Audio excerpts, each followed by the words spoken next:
Thank you all for coming. My name is Gary Cranston. I'm the president here of the American Writers Museum. How many of you have never been here before? Shame on you. No, I'm kidding. Thank you for coming tonight. We're glad you're here. We are always thrilled to work with the Irish Consulate's office, and this is a wonderful program at a wonderful time of year for us. So with that, I'm going to hand things over to the Consul General of Ireland, Kevin Byrne. Kerry, thanks so much. Hi, everyone. Thanks so much to Kerry and the American Writers Museum. It's always a joy to come here. My last time I came here, I was here with the Irish ambassador. We had an extremely busy program and we'd given 1 hour to the American Writers Museum. 1 hour and 45 minutes later, I was furiously apologizing and texting everybody because she fell into the exhibition. So make sure you come back. It's an absolutely wonderful resource here in Chicago. You're most welcome to this first of 2 events that we're running this weekend for Halloween. I'll introduce author Clara Kumagai shortly. Just want to let you know that we have another event happening in the Irish American Heritage Centre with our partners Irish Community Services tomorrow from 10 to noon. It's a Halloween hoolie and it is for kids and young families. So it's a chance to experience Irish Halloween traditions. Because Halloween, as you all may know, and if you don't know, you now know, is a traditional Irish festival. It finds its roots in Samhain, which was a Celtic pagan festival that the Irish celebrated back in the day. We're taking it back, as you can see, Ireland, home of Halloween. Before I introduce Clara, I just want to thank some folks. I want to thank Sandra Hamilton, one of my colleagues who put a lot of work into making today happen. And I want to thank my colleague in the Japanese consulate, Kano-san, and members of the Japanese community who are here today, and also members of the Canadian community. Clara Kumagai is from Canada, Japan, and Ireland. Her fiction and non-fiction has been published in The Stinging Fly, The Irish Times, and the Kyoto Journal, among others. She is a recipient of the We Need Diverse Books Mentorship, and this year she is also a winner of this year's Irish Arts Council, which is our equivalent of the NEA, the National Endowment of the Arts, Next Generation Artists Award. Catfish Rolling is her debut novel and already has been shortlisted for the Great Reads Award, and it's been named one of the best young adult books of 2023. It was published in Ireland in March and here in the US just in the last number of weeks.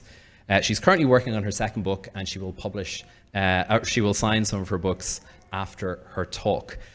Clara, please come to the stage. Can you put your hands together? Thank you.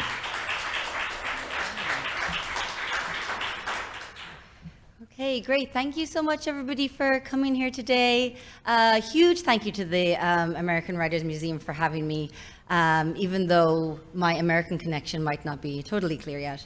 Thank you so much to the Irish Consulate in Chicago. Thank you, Kevin. Thank you so much, Sandra. Yes, so my name is Clara Kumagai, and what I'm going to do today is I'm going to do a short reading from the book. I'm going to talk about some of the inspiration, some of the real-life inspiration behind the novel, and I'm also going to talk about the folklore and the myth that inspired it. And if maybe this sounds scary, but I'm going to ask you to participate. You don't have to talk to me, though. You can talk to each other. But I want us maybe to think a little bit about how we think about legends, how we think about monsters and figures in folklore. And yes, as Kevin said, I am from Canada, Ireland, and Japan. I was born in Vancouver, and I and my family moved to Ireland when I was around 5 years old. So I lived in a few different places in Ireland. I lived in Cork for a couple of years, where I did get a strong accent, but you can't hear it anymore. But I was really pleased to hear that Cook County is partnered with Cork. Another thing that Cork can claim, which Cork is always happy to do, I think. And I also was mostly raised in County Galway, and Galway is twinned with Chicago. And one more American connection is that my parents, they're both chefs. They're retired now, but they actually met while they were working here in Chicago in the Drake Hotel. Oh, yes. So you can see why I definitely deserve to be here in the American Writers Museum today. Okay, so, sorry, excuse me. I'm going to do a short reading, and I'm going to read the prologue, and then I'm going to read a bit from the end of the first chapter. So the protagonist, oh, sorry, I should do this. The next slide, sorry. This is just some background about the book before I do the reading. So the novel Catfish Rolling, it's set in Japan. It's set 7 years after an earthquake, and this earthquake was so huge that it actually broke time itself.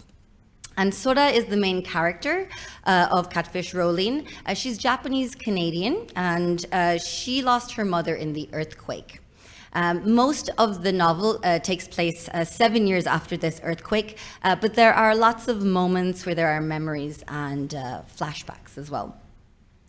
So Sora, her father is a scientist, her father is Canadian, and he's studying a lot of these places where time has been broken. These are called the time zones, and in these places time runs faster or slower than normal, and it's too dangerous for people to live there as a result. But her father is researching this, and as a result, he is becoming ill. And something that Sora does, like on her journey in the book, is try to find out how she can help him. Sora herself also goes into these time zones, and in these places there are spirits, there's strange shadows, there are some of those figures from folklore, and while she's there, she's still searching for her mother. Okay, so let's see. I'm going to read the prologue first. There's a catfish under the islands of Japan. That's what shakes everything up. The catfish twisting and turning in the mud beneath us. It rolls and the ground trembles. Water crashes, time cracks and breaks. I hate that fucking catfish. Okay, so this is the end of chapter 1, and this is Sora remembering when this huge earthquake took place. Right. So she's with her father, and the earthquake just happened a little bit before this. And then something happened. I didn't know what it was then, only that something had shifted in a way that had never taken place before, like the texture of the air thickened, or the temperature dropped, or the lights went out, except it wasn't any one of those things. It was the sensation of things switching, moving, fracturing. Dad felt it too. He lowered the phone from his ear, and everybody around us paused, steadying themselves against each other or cars or the ground. On the radio, there was a sudden silence. It felt as though the world had stopped, and for a handful of heartbeats, we all floated, suspended in space. My ears popped, and then gravity or momentum returned with a whoosh, like a huge wave breaking over the land. We were all thrown about, some backward, some forward, because it wasn't water or wind that had crashed over us. It was time. I think I fainted then because it was all black, and when my memories started again, Dad was holding me in his arms, even though I was too big for them. I stared up at the sky and saw that something was very wrong. The clouds looked like they had been shattered or cut by some gigantic knife. Over the buildings, smoke was trailing, but plumes right beside each other were rising faster and then slower, as if they were being tugged by different currents of air. I felt dizzy and sick, and I buried my face in Dad's chest. He put me on my feet. We have to go somewhere safer to wait. He held my hand, and he walked so fast I had to jog to keep up. We weaved through cars and people, and I focused on the ground because I didn't want to see the nightmare sky. I noticed that my other hand was empty. I'd lost the ice cream I'd picked out for Mom. I shouted, and Dad turned to me. "What's wrong?" I twisted out of his grip and started to run back toward the car, but there were so many people coming towards us, all trying to get away, that I was tangled up in legs and rushing bodies. Dad was yelling at me, but I couldn't stop and didn't, until I felt his arms grab me and lift me roughly. "What are you doing?" he shouted. He shook me hard.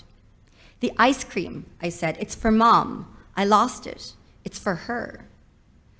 Maybe it was the shaking that did it, but my tears came loose and I was crying, and Dad hugged me and then, without a word, took my hand again, and we made our way back up the hill with everyone else, trying to escape from whatever had happened behind us.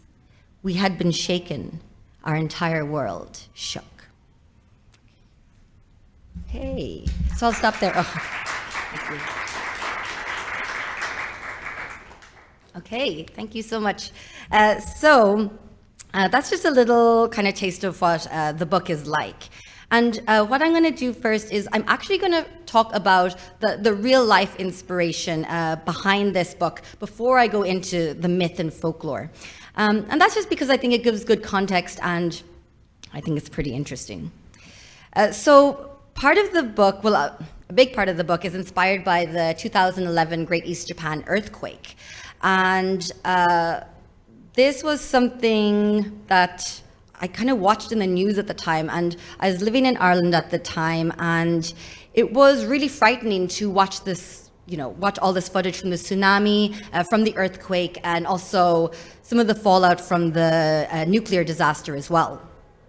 And at the time, we were trying really hard to contact our family in Japan, and very luckily, all our family was fine.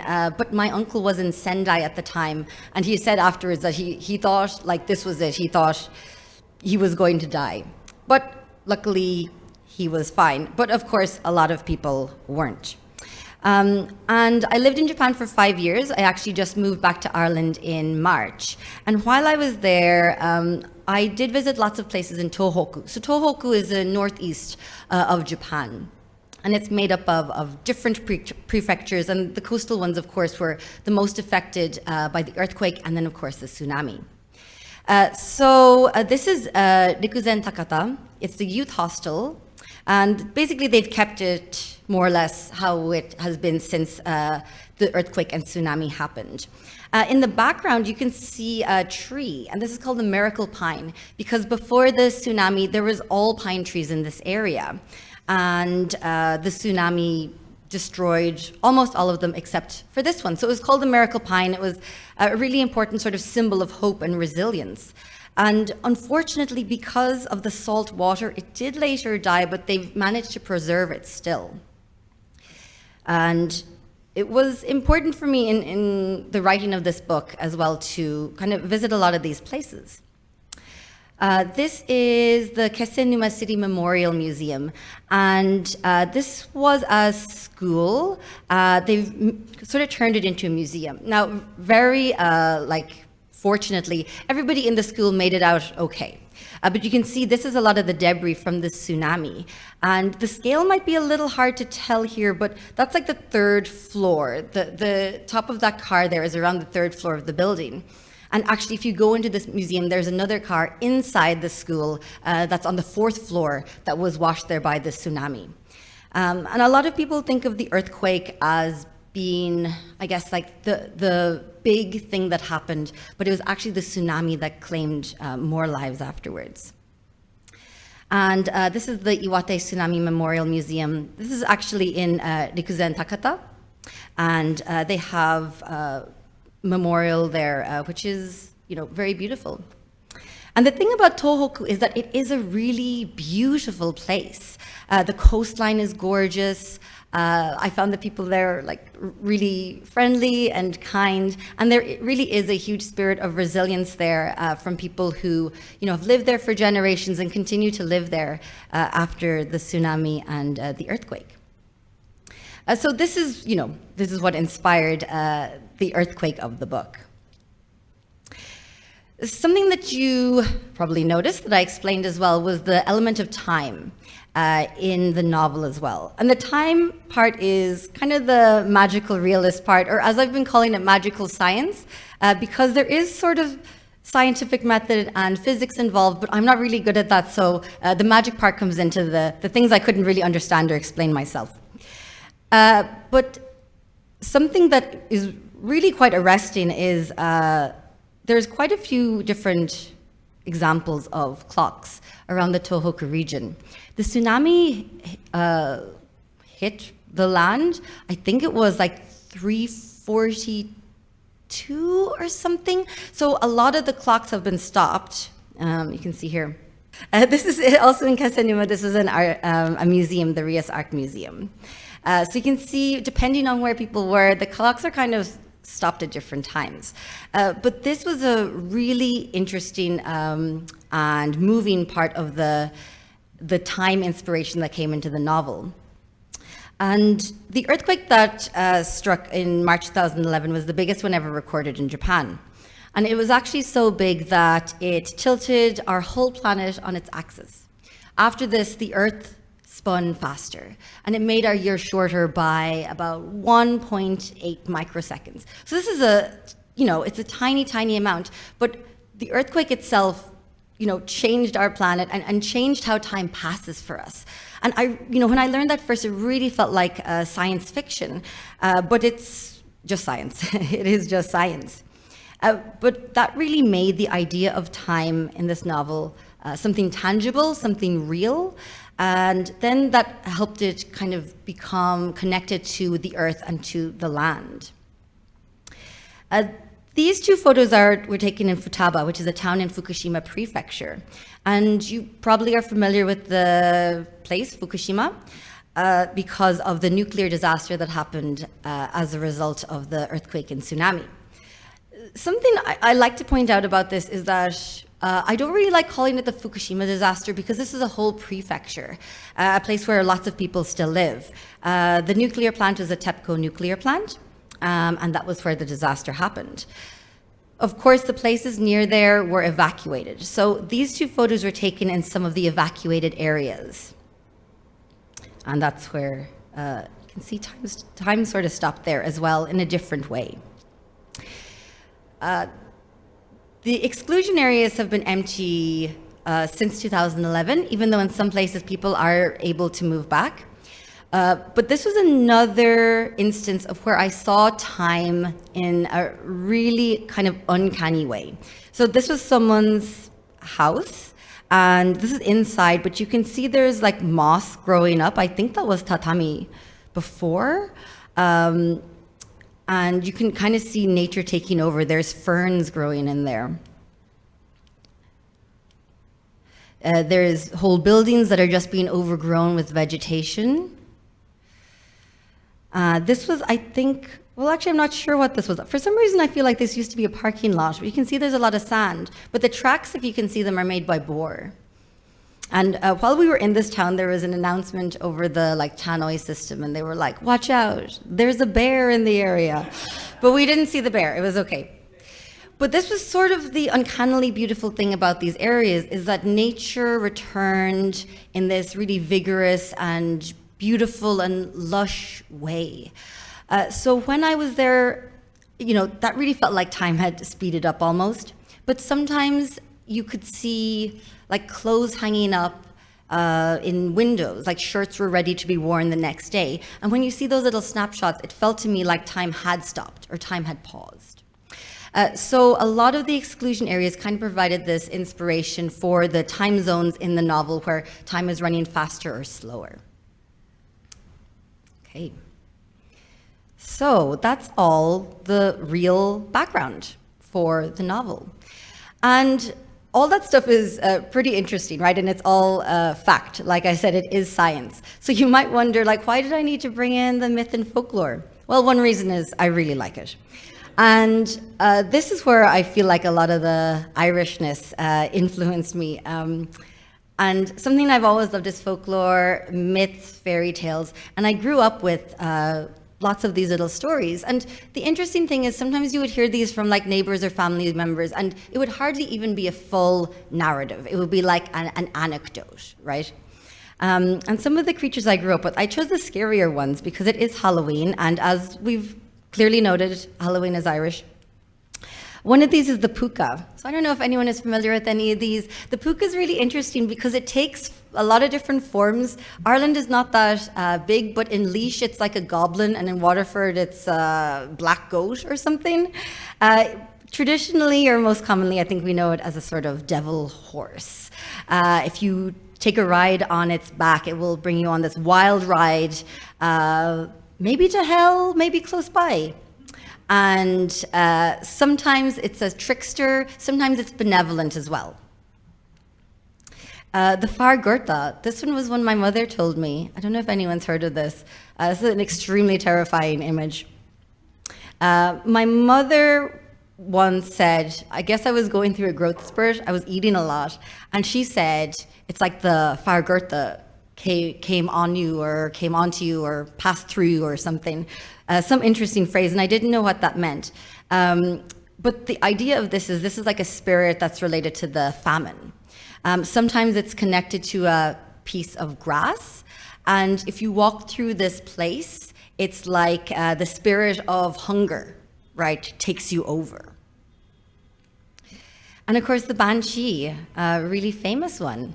The kind of ghostly figure of a woman who screams in the night, and when you hear that scream, you know someone in the house is going to die.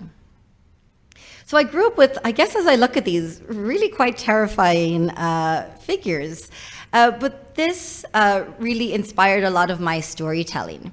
Because I think what's interesting to me about folklore and fairy tales is that there's a lot of narrative kind of compressed into a very, very small story. I think they say a lot about culture. I think they say a lot about what we're afraid of. And they often contain sort of warnings, whether that's in ways to behave or not to behave. So, of course, I was also really drawn to figures of Japanese folklore. The tanuki, this is an image from Pompoko, the movie by Studio Ghibli. I love Ghibli movies. And also the kitsune. And of course, foxes all around the world have a sort of trickster status. And these ones, like some of the Irish folklore figures, are, you know, are they good, are they bad? They could be both or either. Both of these spirits appear in the book, and they're shapeshifters. They change, they're mischievous, but they can do good as well as harm.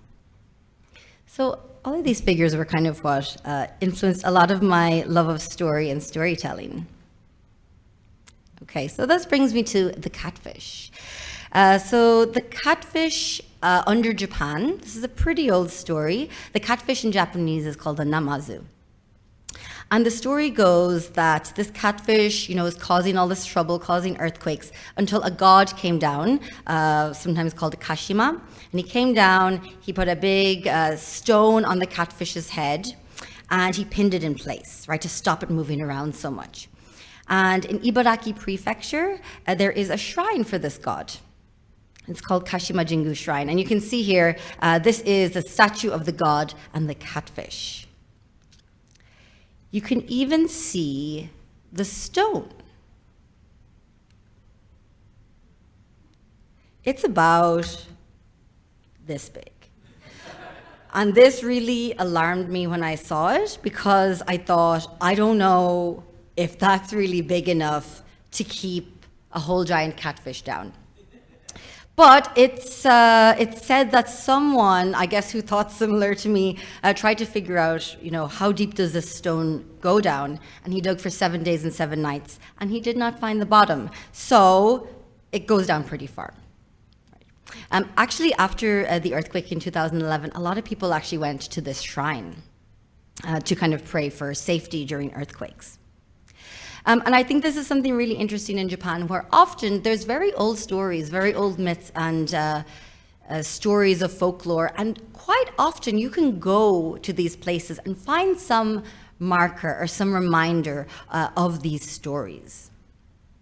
So, something that I found, you know, a lot of great research material in was art. This is a lot of woodblock art, and this specific art about the catfish is called namazu-e, right? E meaning art, paintings. These are from around the Edo period, and there's lots of depictions of the catfish and how it's, you know, antagonizing people, how people are trying to fight back against it and defeat it. Here we can see lots of people, we can see men and women here fighting against it. And there's even a little small catfish, if you can see him. I feel like he's kind of cute. Yeah. We have these images of the catfish bringing this kind of fire, death and destruction. There's some other interesting imagery there, like the devil is pooping on that guy. Okay, this is just half of a larger image, but again, it's showing a lot of the same kind of conflict, right? Between the huge catfish, between the people who are trying to live their lives and don't want this kind of destruction that the earthquake could bring.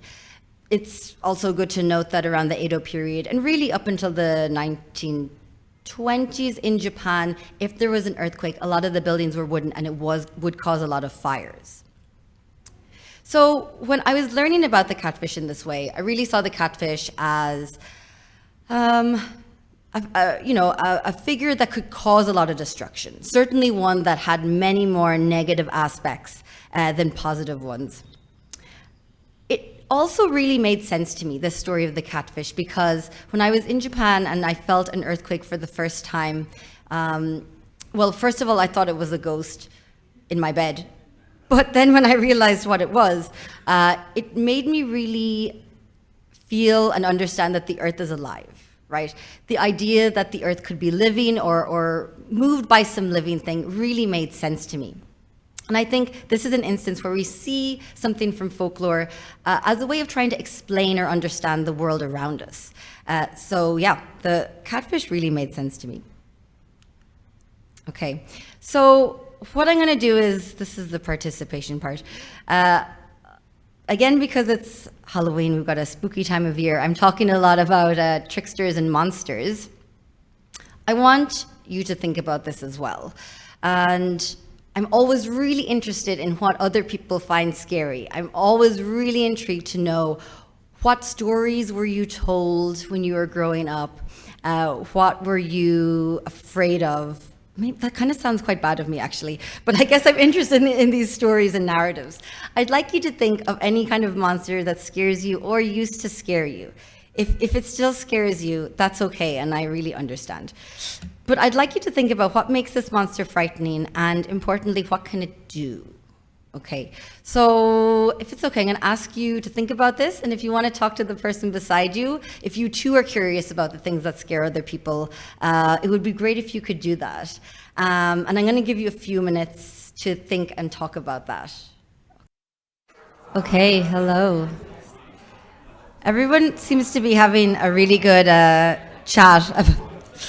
But maybe if anyone's like particularly fearless, I actually usually have a few examples just in case you don't have things that scare you. It seems like from the sounds of it, people had things to talk about. But I just wanted to share a few. If you wanted some ideas of monsters, this is one of my favorites, Kasa Obake. And I also had, oh gosh, the puka. Yeah. Okay. Yeah. So I don't know. Did everybody have things to talk about already? Yeah. Okay. Okay. So if you want, you can just think about the Kasa Obake, which means umbrella, ghost, spirit, I guess. Yeah. That was one I was really scared of when I was small. Even now, it's worrisome. So I guess if you'd like to, I'd love to hear any of the things, ghosts, monsters, anything that scared you when you were younger or scares you now. Oh yeah, great, thank you. This may not ideally set the tone because it's not totally fearsome, but it was fearsome to me. I had two friends, Carmen and Linda, and we'd typically go home from school for lunch. We lived very close by. And my house was the closest, and we had a wood-burning stove. My job was to collect cobs to start the fire and then a heap of wood to carry it in. So in this woodshed we had, there was a big pile of cobs. And of course that day I went in to get some cobs because we were short, and it happened that there was a ghost. Yes, a white sheet hovering. And I ran into the house and told my mother, I said, there's a ghost in here, there's a ghost out there, I can't get the cobs. And then my friends Linda and Carmen came into the house and they were giggling no end. They were so pleased they had scared me to death. And I'm 11 years old, I'm so embarrassed. I should be over this stuff, and my supposed friends betrayed me. So, thank you. My takeaway from that is your friends were the monsters. That's true sometimes, watch out. Thank you very much for sharing that. Does anyone else have any, oh yeah, great, there's someone in the back. Thank you for running with the microphone. Okay. I'll stand up. I used to live in John Singer Sargent's mistress's house. I was babysitting it while they were getting ready to renovate it. And I lived there with 3 other guys when I was in high school. And when no one was around, when it was just me in the house, I would wake up in the middle of the night, terrified in cold sweats for absolutely no reason. And this was 20 years ago. And we have since realized, we've told these stories to each other, that we all had that experience when we were alone in the house. That still chills. I don't know what the fuck was up with that. So there you go. Do you have any idea like who it was? Did you ever get a sense of anything? It was the house that he bought for Madame X, who was the subject of one of his most famous paintings. And I don't know what their relationship was like, and frankly, Probably I don't not good. If anybody here is an expert, don't tell me. I don't want to know. Great. Okay. So that wasn't your friends playing tricks on you? No. Okay. Not that time. Does anyone else have any they'd like to share? Can I hear one more, maybe? It's a basic, well-known one, but it's Dracula. Okay. Oh yeah. When did you hear the story of Dracula? Were you small? Pretty young, but I used to have nightmares of Dracula climbing out of the coffin and coming after me. Legitimately scary. Yes, thank you. How old were you when it was read? Oh yeah, how old were you? Did you read the book, or was it from a movie or a TV show? TV show. Okay, interesting. Thank you. Okay. More monster. I had like the monster under the bed, which I was not scared of until someone told me that was a thing that occurred, and then I couldn't stop thinking about like something like an arm coming up to grab me from under the bed, and I would freak out about it until my mom sat down and told me a story about like the monster who lives under the bed and is terrified about the legend of humans that live on top of beds. And just like described it until it sounded like something soft, and like I was like, oh, I feel so bad for this monster now. And yeah. Wow, good tactic from your mom. Great, thank you. Okay, thank you so much for sharing, everybody. The ghost story, it is good to do this exercise around Halloween because I love hearing people's personal ghost stories. And when I was in Japan, I taught in a university, and I taught a bunch of different things. It was all in English, but something I like to get my students to do was to tell ghost stories. And it's great to hear someone who is still like developing like their grasp on a language tell a ghost story, because there are amazing pauses. And it's really good because it lets your imagination work really well. But they told me some of the scariest things I've ever heard. And I enjoyed it, and I did it every year. So I didn't learn my lesson with that either. And that's also just to note, I'm not very good at scary films or anything scary, but I just love hearing ghost stories. Okay, so thank you so much for sharing your monsters. So I showed lots of images of the namazu, the catfish, as this destructive figure through this art, the namazu-e. Something I also then found were some other quite different depictions of the catfish. And these are also in the same genre, right? The catfish art. These are also woodblock prints from around the same time. But this is a really different looking scene here. Some of these were actually created as satire. Something you'll see here is the catfish is there, he's being held down, and the people in the background are drinking, they're eating, they're being entertained. And actually, I should step out. Maybe you noticed I'm wearing a kimono because my obi also has some of this art on it. And also, I should just note, because it's Halloween, the kimono is not a costume I wear for Halloween. It is something that I wear relatively often, less often in Ireland. But I got this obi because I loved seeing this depiction of the catfish in terms of like fashion and style. So something we can see here is the catfish, who are much more anthropomorphized here, right? They look much more like people, are helping humans to escape from the wreckage. The satire, which was in the previous one, comes from the fact that people would always benefit after a disaster. I guess we'd call this now like disaster capitalism or something. So sometimes you would see different art where there's tradespeople, carpenters, builders, and merchants who are thanking the catfish because it's bringing them money, right, from rich to poor. There's some other ideas that because of this, the catfish would sort of create some kind of equality for a time, even though, of course, there are always still people who couldn't afford to rebuild, right? But this is why the catfish had this much more interesting side, that people didn't always think of the catfish as something evil and destructive. In the second one here that I'm showing, the catfish, also still pretty anthropomorphized, are building, this is a kanji, right? They're building this. One of the readings for this kanji is like flat, or like peace would be one reading of it. So when I was seeing a lot of this art, I was kind of beginning to think of the catfish, this sort of monstrous figure, in quite a different way. Something that, just for me personally, I don't feel drawn to is the idea of a bad guy, per se. I can enjoy villains in lots of senses, but for me, when I'm writing characters, I'm not really interested in creating some sort of evil force, or a force that is only creating something bad. In Catfish Rolling, I did have a character who was just sort of an antagonistic force, and it didn't feel right to me, and I ended up rewriting that character. And I think if there are any people who are writers in the audience, or just who enjoy stories, I think this can be a great way of thinking about characters, thinking about character development, and how to make, I guess we'd say, a rounded character. And this is something I kind of brought to all the characters in the book, through learning about this with the catfish. Okay.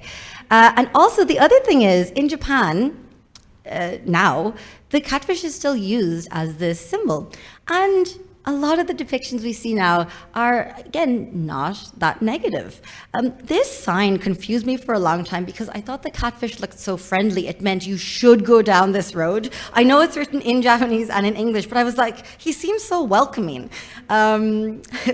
This one is in Tokyo. So this is if there's a major earthquake, this is closed, if there's a major earthquake. So this would probably be one that is maybe close to water, or be in the range of danger from a tsunami. This is a shrine in Tokyo, Kanda Myojin Shrine.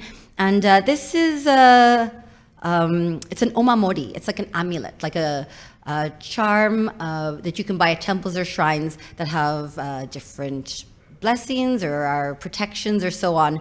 And I bought this one at New Year's. This one is disaster preventative. It's a catfish. And you know what? The catfish always looks sort of dorky when I see him these days. Like, I kind of really feel fond of him. There's also an earthquake app, which is the Yurekuru earthquake app, and catfish is a little icon. So it gives you a little alert. This was, you know what? This was the day my book came out. I was in Ireland at the time, but I felt sort of anxious. I was like, did the catfish hear about the book? Is the catfish not so happy about it? But there was an earthquake that struck maximum intensity 3. The day I think I got my publishing deal, there was an earthquake as well then. So I feel concerned about the catfish's literary interests or something. Yes, so something that we can see now in Japan is that the figure of the namazu is used in lots of different ways. And again, is kind of used almost in a protective sense, or I guess in a sense like acknowledging what it can do. And we kind of see it here as a sort of helper, I guess. Okay, so with that in mind, I'm going to ask you something else, which is to think about your monster or your ghost or your friends playing tricks on you, if you want. And if you're thinking about this from a character point of view, what might turn somebody or something into a monster? Can a monster do good? Can a monster truly be redeemed?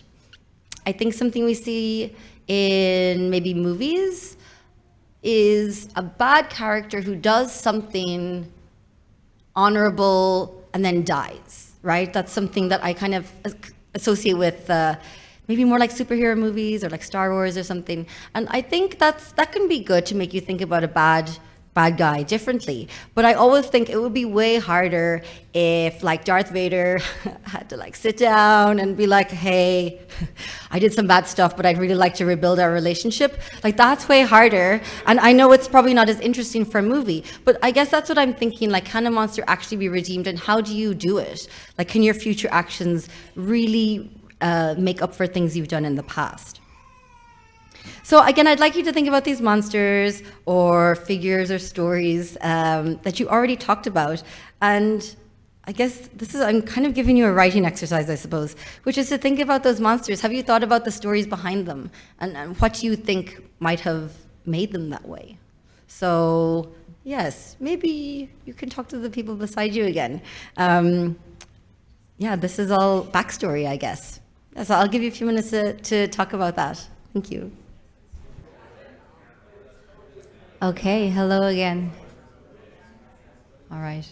So, yeah, I'm interested in if anybody found some sort of backstory or redeeming quality or something about their monster, a thing that scared them that, I don't know, makes them less scary or makes them more complicated. Would anyone like to share? Oh, yes.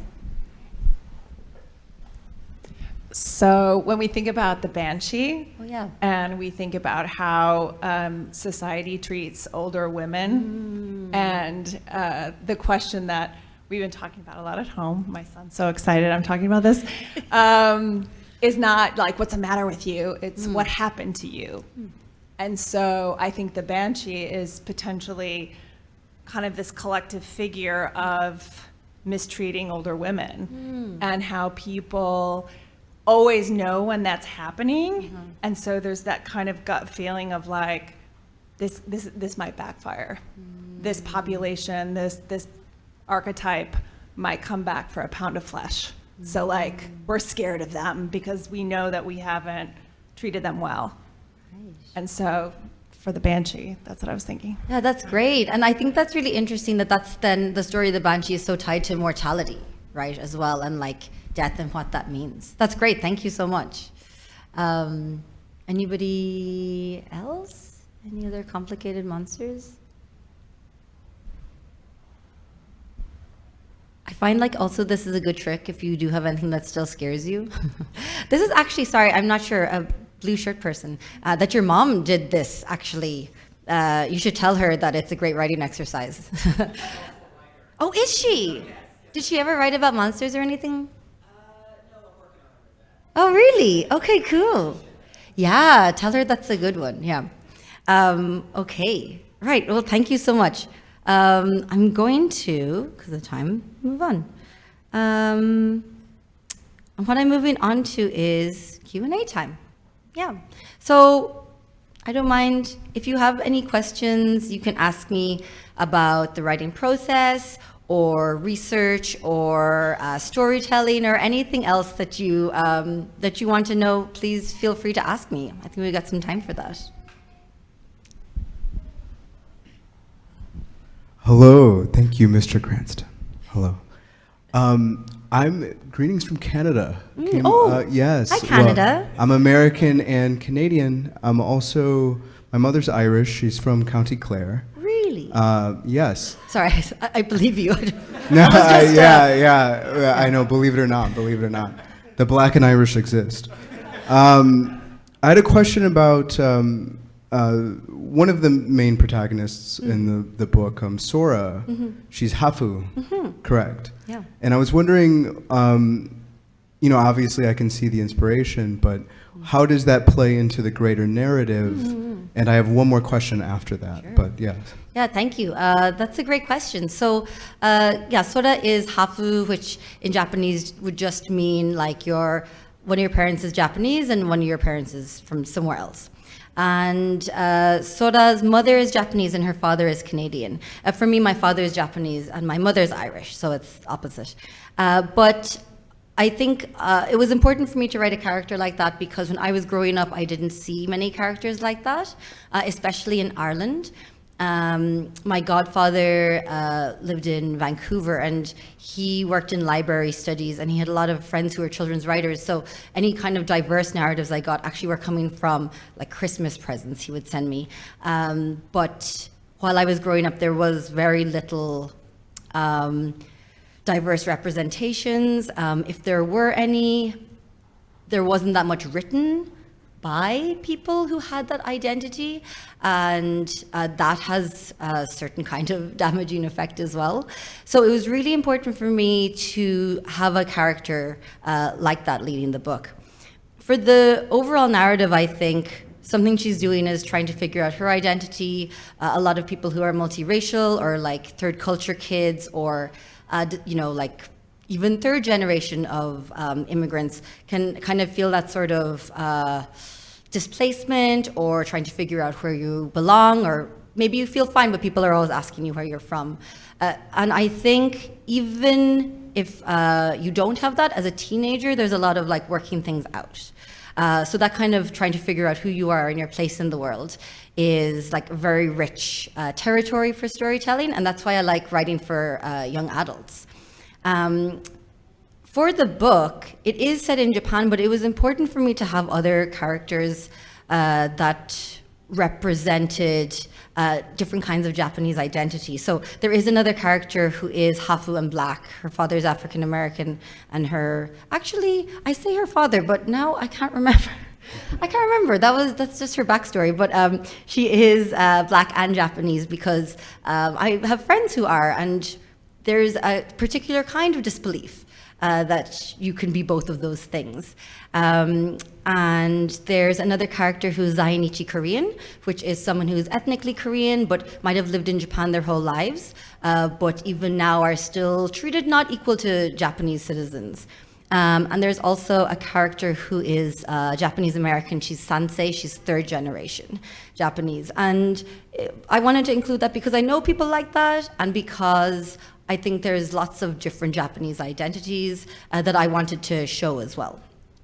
Yeah, that's a very long answer. I'm sorry. Just one brief final question Yeah, on that. You mentioned identity quite a bit. And I'm wondering, just philosophical question, as multiracial people ourselves, do we have a culture of our own? Right. I think that's a really good philosophical question. And I think that's where it comes down to maybe individuality, or maybe even family, or the different kind of community you can build with each other. Like something in our family, as I said, my parents are chefs. Like at Christmas dinner, we have all the stuffing and duck or vegetarian quiche for me. But we'd also have like tempura and like sometimes miso soup. And that kind of for me is an example of how you just end up with a fusion of different things. So like for me and my family, that would be like our family culture, right? Being able to like eat those foods at the same time and it's normal and delicious. I think that it was really good for me to find other people who are multiracial. In Vancouver, I went back there to do my MFA, and I found a really rich, thriving Japanese-Canadian community of people who have experienced lots of different things. Some people can speak Japanese, some people can't, some people are first generation immigrants, some people are fourth generation. So that was really important for me. And then I think your culture is sort of what you make it and what you relate to. So even like I'm wearing kimono now, and I decided I wanted to learn that because I felt like it was sort of a tactile way for me to learn about an aspect of Japanese culture. And I learned a lot about kimono history and seasons and patterns and material, but I also like learned how I want to wear it, this is a denim kimono, and I'm wearing my boots with it. So like I feel like that's also not uncommon, but that's like how I feel comfortable wearing something like this. So yeah, I guess I didn't give you any real answer for that, but I gave you some possibilities. Yeah, thank you. That's a really great question. Any other questions? Yes. We're talking of Irish people, of Canadian people. I have come close to finishing a book, and I was just looking online and I encountered Freez and Press of Saskatchewan, also a lot of people active in Vancouver. Mm-hmm. It's a nonprofit, or it's an employee-owned company. Mm-hmm. Mark Brick is the guy, and I'm planning to write my next book with them because I like the way they promote the book. And my cousin, Sherry Kowalski, has written 3 books now for children, and her publisher is Freez and Press, and she extols them to the heavens. So if you're Canadian, I can recommend heartily that publisher, and don't just go to the mainstream New York companies if you're a true Canadian. Was there a question? Yeah. One last point. Yeah. You got to give a tip to Frank McCourt in Limerick. Yeah. Okay. McCourt. Thank you. Frank's Museum. Oh, good. I haven't been there. Thank you. Hello. Hello. So I was very impressed earlier on because you mentioned County Laois. Oh, yeah. Before County Waterford. So you said that the goblin is the Laois equivalent of the puka. So thanks for the shout out to Laois, where I'm from. We never get a shout out, so thank you for that. Look, So one thing I always try and do, shout out Laois. Yeah. Talking about underrepresentation, Laois. Absolutely. Yeah. So my question is, so you made me think about sense of place. Is there a place in Ireland that you would say is more superstitious or scarier than anywhere else? And maybe America as well. I was thinking of Salem's Lot, and different places in America. But interested to know your take on the scariest place in Ireland. I don't know if you've ever heard of the Ghost Bus Tour. But if you go on this bus tour in Dublin, I haven't been able to go on it yet, but it takes you around the scariest places in Dublin. I'd recommend that. Apart from that, it's hard to say. Like, I know there's different like haunted houses or haunted sites, but I think something that I always find haunting would be places like Cove, where people left for America. Often during the time of the famine or times of great hardship, and they would go on the ships called the coffin ships. And that, whenever I would learn those stories, that always had a very haunting feeling because that was real, and it's not really that long ago. I feel like anything like that has a fairy tree or a fairy fort. In Ireland, we always have these places. There's like, I feel like often like hawthorn or whitethorn or something. And it's in the middle of a field, and often it's kind of on a mound, sort of. It's a little bit raised and rocky, and you don't cut those trees down. Any building project you try to undertake, by cutting those down, it's going to fail. Someone's going to be injured in some kind of accident. So I think there's all those places like that where they don't even have, I think this is what I meant earlier, like they don't even have one narrative. Like there's not a big important story about things like the fairy trees or the fairy forts, but it's something like that we learned as we grow up, right? You leave those things or those places alone. Otherwise, is there anywhere else particularly scary? I don't know. I think those would be my story sites. Yeah, I don't know. Laois is anything scary in Laois?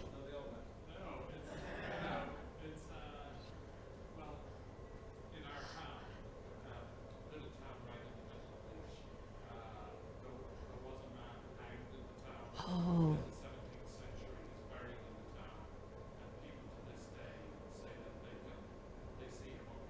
Mm.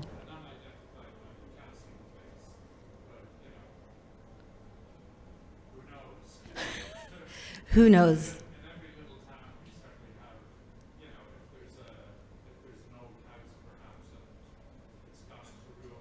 Mm-hmm. Yeah. Mm-hmm. Yeah. Yeah, well, it's good for parties, I suppose. Yeah, and I think it's really great to like, you know, find those things, and it is very fun to let your imagination run wild every now and then. Yeah, great, thank you. Yes, I don't know how we are for time. Maybe this is the last question, or yeah. Hello. Hi there. Thank you for sharing your process, and it's such an intellectual and thoughtful process. And I think we're very lucky to have received that information here. And I wonder, as you craft fiction and you produce a piece that you send out into the world, it doesn't necessarily for the reader come with all of that context. Yeah. And how do you feel as an author, how do you feel about leaving that and leaving what you've produced in hopes that we have the curiosity to learn more, but you produce a final product that is distinct, discrete? I actually think I haven't thought about that so much. Now I feel a little sad. Well, I actually really like doing events and meeting people and readers, and I think that's probably a big part of that, because I like talking about these different elements, and because I think a lot of them are like, I feel important. But I think, you know, if you are writing fiction, and especially something like historical fiction, but even something like sci-fi or fantasy, there's a lot of other things that don't go into the book because you can't fit it all in. And that's just, you know, I think that's the nature of a story. Like in sci-fi or fantasy, if you open it and it's just like, here's how the sewage system works on this planet, like that's kind of fast. I mean, I guess I'm sort of interested in that. But for a reader, like, you don't need to know all those things. It's amazing that a writer can know your world in that much detail, but the reader doesn't need to know that in order to enjoy a story or connect with characters. So I think it's just something that you have to let go of. And I guess there's that phrase, kill your darlings, which I don't always agree with, but sometimes there are things that you hold on to when you're writing and you think like, I love this like scene, or I love this, even this line, but is it really necessary to the story? Is it essential to the plot? Maybe not, and then you might have to edit it out or just like let it go. So I think that's the process of writing and rewriting and editing. And I guess something I found, like after publishing the book, is that I feel attached to the book in a different way, which is I love meeting people who are reading it, and I realize they have a different relationship with the book than I have, and the book is out there by itself. And I don't really have any control over how people read it and like think about it. And there's like a great joy in that as well. Yeah, so you have to let it go, I guess. Yeah, thank you. Yeah. And with that, yeah. Can we all say thank you so much? Yeah, thank you. For a wonderful program, and thank you so much for going into the detail of the book.